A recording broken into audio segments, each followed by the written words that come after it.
হরিহর নামে ছিল দরিদ্র ব্রাহ্মণ, নিত্য ভিক্ষা করি করে সংসার পালন।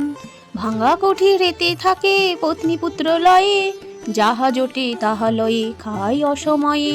অতি দুঃখে দিন গত হয়ে যায় তাহার, সদা বলে নারায়ণ করহ উদ্ধার। একদিন মনে চিন্তে দূর দেশ গেল, সেথায় না হরিহর ভিক্ষা কিছু পেল। আপন ললাট চাপড়ে করে হায় হায়, অভাগা দেখিয়া বিধি বাম যে আমায়। দুনয়নে বাড়ি ঝরে চলিতে না পারে, বসিল পথের মাঝে বটবৃক্ষ ধারে। এক মুষ্টি তণ্ডুল আমি কোথায় না পেনু, স্ত্রী পুত্রের মুখে অন্ন কেমন এতে দিমু। হেন কালে আসে এক দেবল ব্রাহ্মণ, বলে দ্বিজ কি কারণে করহ রদন।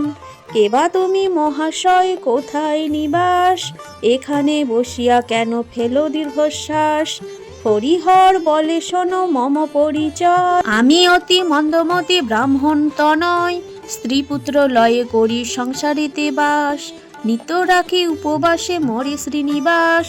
অদ্য আসি ভিক্ষা তরে এই দূর দেশে, কিছু না মিলিল ভিক্ষা আসি পরবাসে। গৃহেতে যাইলে খেতে চাবে পুত্রগণ, কেমনে দেখিব তাহা বল হে ব্রাহ্মণ।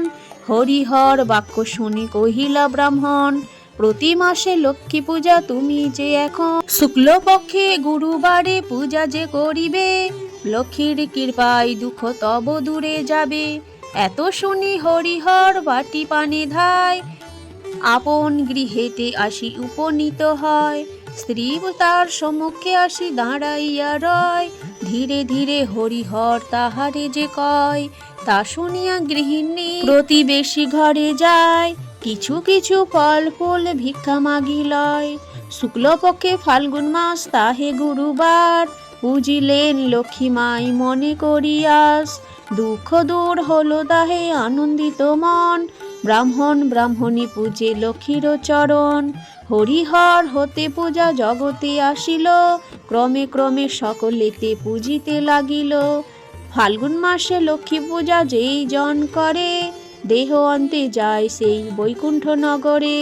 নিবারণ মাগে লক্ষ্মী চরণের ছায়া, করগ করুণাময়ী অধমের দয়া। জয় মা লক্ষ্মী। লক্ষ্মী পাঁচালী এখানেই শেষ করলাম। সকলেই ভালো থাকবেন, সুস্থ থাকবেন।